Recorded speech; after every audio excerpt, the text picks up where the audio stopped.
light within my heart, light within my thoughts, light within my words. May one and all and everything, blessed and loved ever be.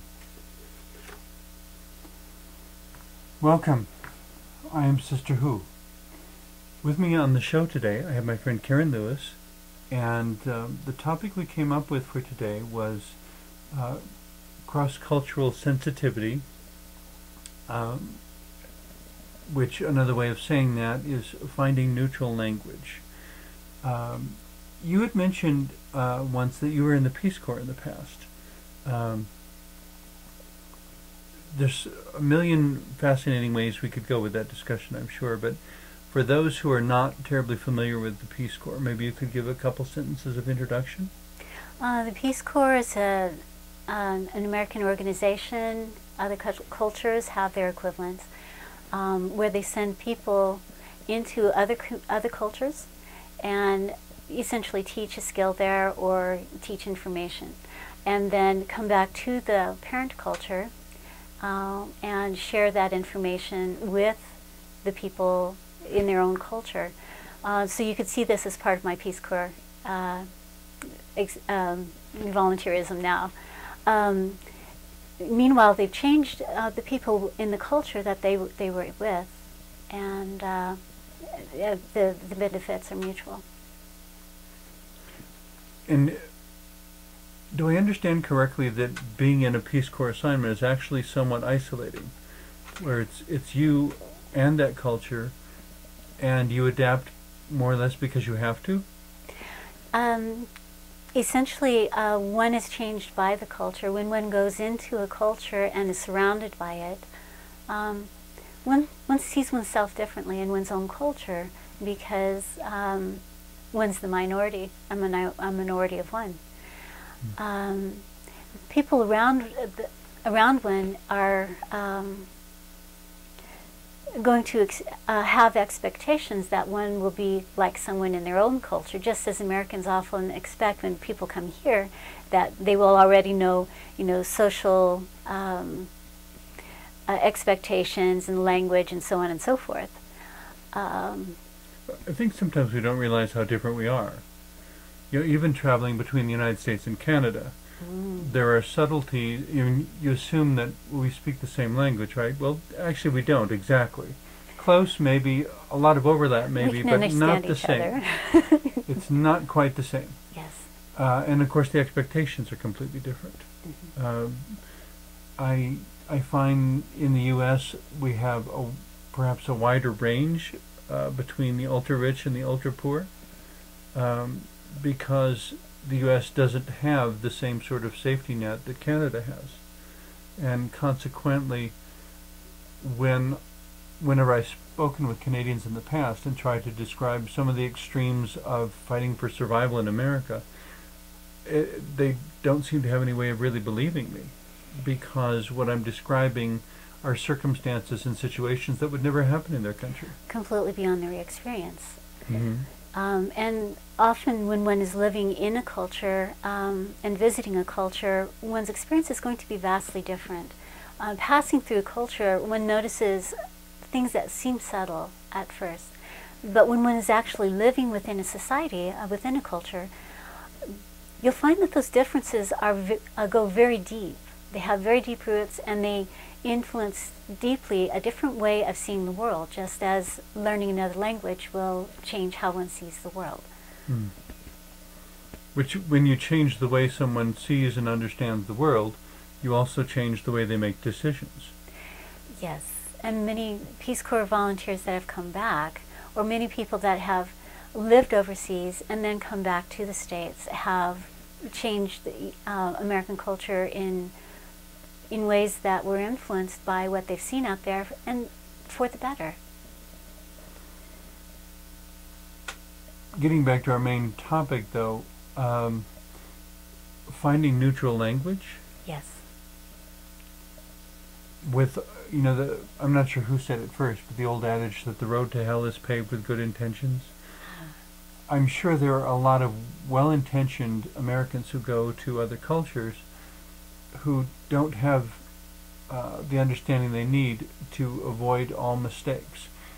true, there is a certain amount of debriefing and general orientation to the country that they would receive ahead of time. Still, there are subtleties of being there that will probably become glaringly obvious within the first 3 weeks. Well, Or not? well, it depends on the sensitivity of the individual. Okay. There's a saying that there were some Peace Corps volunteers that were flying back after having performed their service within another country, and on the way back on the plane, they met a group of, in this case, it was nuns that had been living in their culture for 30 years. Okay. And they'd only been there for a couple of years? And the Peace Corps volunteer for 2 years. Okay. And so here the Peace Corps volunteers are patting themselves on the back, and then the religious group, they were saying, well, we've been there for 30 years, and they had a conversation with each other, and the volunteers realized that they had only scratched the surface of the subtleties of living within a community, within their culture, and facilitating things, knowing that that what they had gleaned only within, the first 6 months, where they were finding themselves within their place in society as they were accepted within it, and these others had gone much more deeper and were able to actually be influenced and create the projects greater. So to some extent, it's all relative. Yes. What they knew at the end of 2 years was light years more than they knew when they first arrived. Yes. But it was barely beginning in comparison to those who'd been there for probably most of their professional career. Well, if you think about it too, who of us really knows our own culture? Yeah.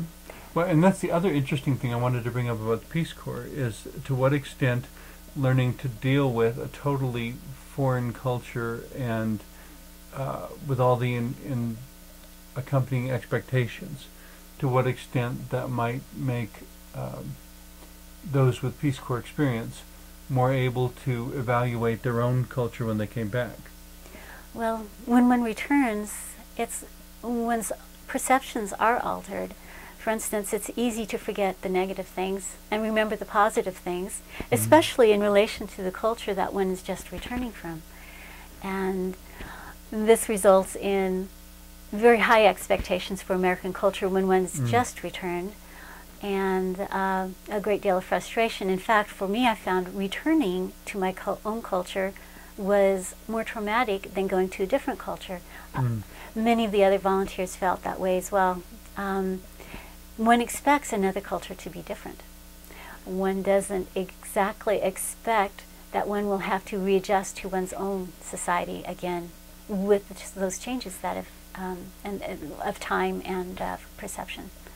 I'm curious whether in yourself or in other Peace Corps workers, whether you ever noticed a certain tendency to view the American solutions as superior somehow. Not necessarily. Often we find that we need to adjust to the culture, because only if we're accepted within that society is our work going to be accepted fully and deeply and over the long term. Otherwise, it might be something that one can build a waterworks project, but for the people to maintain it and have it for the long term, they have to know how it works themselves. They have to have it where they need it for their way of life, so that it benefits the people that are intended to use those projects. Which it would seem to me someone coming in from the outside couldn't possibly know what those means or ways would be. And so, yeah, it takes time and adjustment in order to get to know the people who does what, everything that one would have to hear, only with the handicap of being outside of the culture, not knowing what the expectations are. I guess the question that raises my mind at this point then is whether there's a shifting of values. Many Western cultures, for example, seem to perceive the genders as equal. Men and women, in to some degree, being able to do the same job for same pay and so forth. I'm sure even in America, though, there are a lot of places where women are still being paid less than men, simply for the fact that they're women, not because their production is any lower quality or lower quantity than their male counterparts.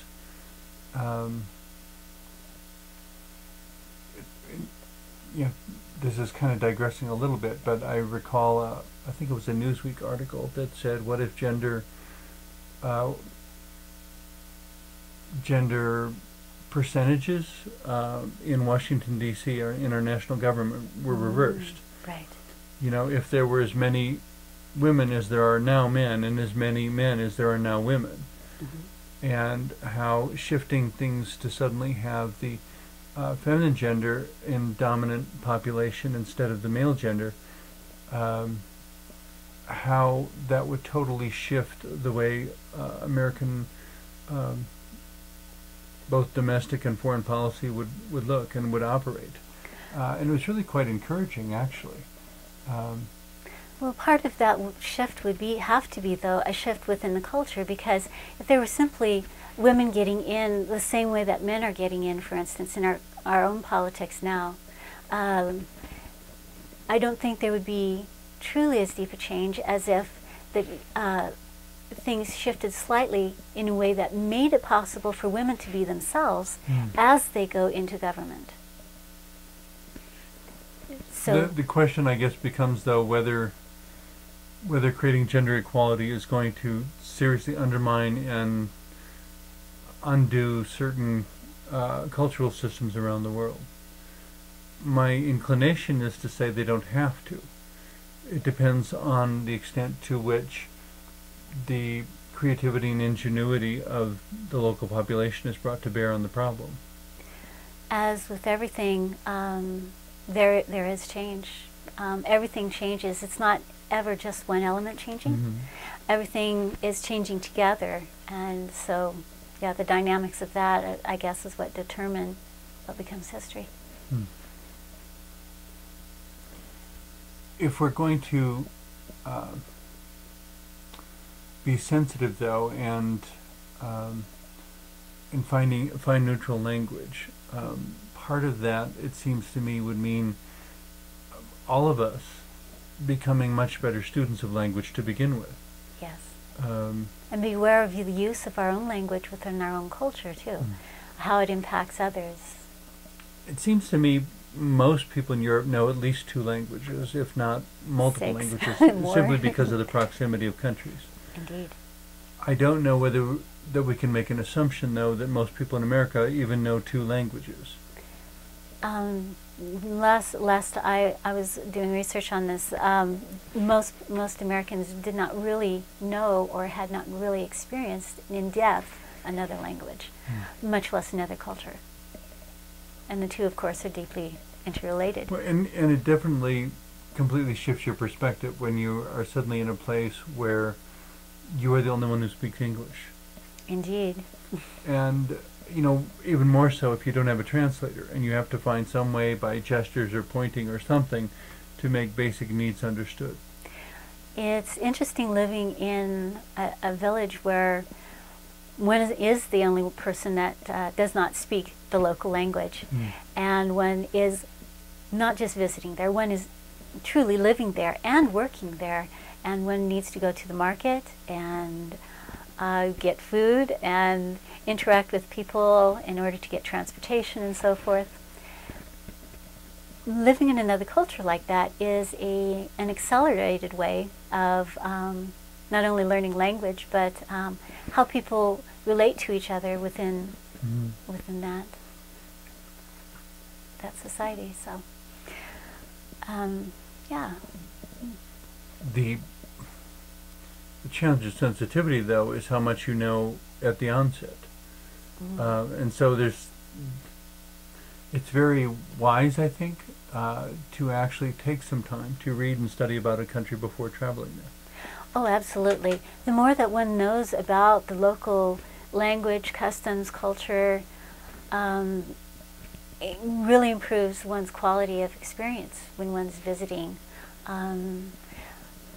For instance, also how one is visiting as well. If one is going with a tour that has, half a dozen people or more in it, then the experiences one is going to have are not going to be intimate with the culture. They'll be more within that group of people that one has so much in common with. Mm-hmm. On the other hand, if one goes into a culture, even as a tourist, and knows even a few words is very encouraging in some places.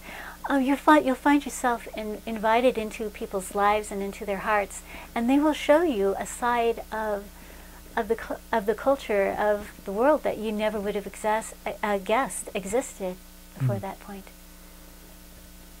In fact, that's why I love to travel. I love to go like that. Okay. And experience. I imagine a lot of people might be afraid to travel because they're, coming back to the point of language, that they don't know the local language. And I've heard some people say, well, everyone speaks English there.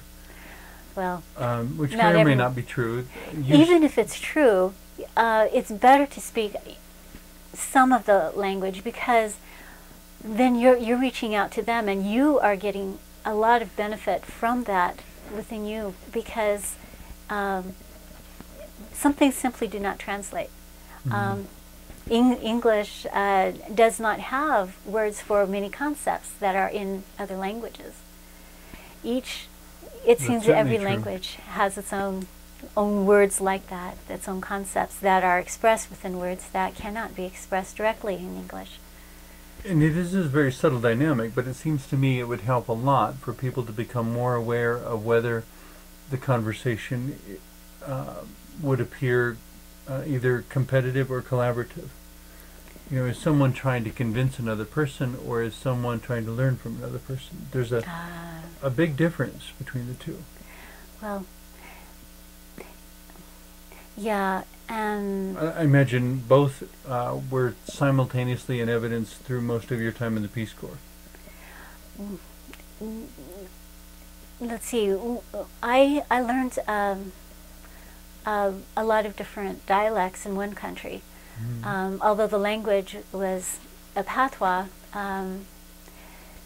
each section of the country had its own dialect, and part of the work that I did was with individuals that were in backcountry areas, and by understanding their dialect more completely, we could create more of a harmony, more of an interchange that was understandable and satisfactory to us both. So when we find another, I guess something we haven't talked about yet is as humanity converges into a global community. Yes. In the same way that initially we had radio and television and then had a computer, and now through the internet everything's converging back to a single place again. So that there's some people have voiced concerns about whether we will continue to have television and radio in the usual, and newspaper in the usual sense, or whether we'll simply all go to the internet for all of that information. In a similar sort of way, they're using the biblical literature. It suggests that at the Tower of Babel the languages of humanity were confused so that humanity would be dispersed all over the world. Whether or not that story is true, it does seem we're very much living in an age where there's an invitation, at least, maybe more than that, for all the languages to reconverge. If you want to be able to travel the entire world and speak a single language, what would it be? And at the moment, we don't have a language that would do that. Esperanto was proposed as a language. It was an artificial language that drew from many different linguistic traditions. But that Was it rather arbitrary in its selection then? no, in fact, one of the wonderful things about it was it's easy to learn because it was very regular. You didn't have, Okay. irregular verbs and so forth. Let's see. So, but that apparently hasn't really taken off as its originators intended. However, I think if everyone were to, in the end, speak the same language, we would lose so much of human experience. Just as culture has changed to be, our cultures have changed to be more similar. We've lost a lot, I believe, of the aspects of human existence that might not be vital for people in different countries in everyday life, but still are vital to experiencing our world more wholly, more deeply, in ways that open our eyes and our hearts to what it truly means to be human and to be whole as an individual and as a culture. In fact, I think that is part of what can create peace, is when people can accept the differences, see the differences, be aware of them, and yet let them be a part of their awareness, a part of their world, without feeling the need to change it or alter it or make it more like them, so that everyone can be truly and authentically themselves. And in a way it sounds so simple, and yet it's so difficult to do, because the only thing that's really required to make that happen is to suspend judgment of each other. It sounds simple. To say, well, the example that pops into my head is the example of GLBT youth and their parents. And for the parents to say, I just want you to be happy, and really be able to mean it. And in a similar sort of way, if someone's visiting from another country, to be a gracious host or hostess and allow them the freedom to enjoy whatever it is they enjoy. Yeah, it doesn't mean going overboard and trying to make everything that the person experiences like it is in their own country, but not to expect them either to adapt fully to how things are for us, but to find a balance there, to have the openness and the expectation things will be different with this person, but that's okay. I grew up with the notion that there's 100 ways to do everything. And it's not so important which way is utilized as that you find a way that's effective. And if a particular way is more effective than other ways, it should be easy enough to point to why it's effective. Effective for that person at that point of time in that situation. Yeah. Which I guess that's where I come back to my graduate school writing, when in trying to figure out what was the standard format for a graduate level paper. What I came up with is that you make your thesis statement, then you define the terms, then you define the relationships, and then you give the evaluation. But the first 2/3 of the paper then was built upon the thesis statement, just pulling out this or that term or descriptive something or other and working with it. But yeah, I mean, there were papers that I did that got decent grades, even though I really couldn't understand what the professor was asking, because I managed to keep the structure clear, that it's define terms, define relationships, and then do evaluation. In a similar sort of way, I think when it comes to national or international relations, to begin by defining terms, so that we know we're using the same language before we even get started. To the extent that you can't do that, I guess,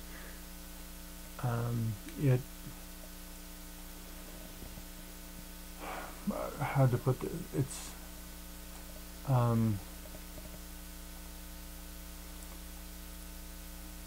the collaboration that would otherwise occur will be prevented, I think. Would you agree with that? You would like to see there to be language that can be clearly understood on both sides. Mm-hmm. And by having that language used, then that will facilitate international relations. Mm-hmm. Is that what you're saying? I think, I mean, obviously we're dealing with a very complex subject here. Indeed. Clearly humanity is on its way to becoming a global community, and we have to find ways of talking to each other that don't offend each other, because, and it's not that we have to be politically correct all the time, but we have to recognize that we do have different languages, even when we're comparing countries that supposedly all speak English, that there are subtle nuances in local and regional contexts that in effect make it a totally unique language, and we're back to the point of listening in order to learn, in order to collaborate. And having an open mind. Yes. In any case, thank you very much for being with us today. Do you have a final comment as we wind down our time together, or? I truly hope that sometime we'll be able to have smooth international communications in a way that will provide peace for all and better quality of joy and living for each of us. Thank you very much. And thank you for watching.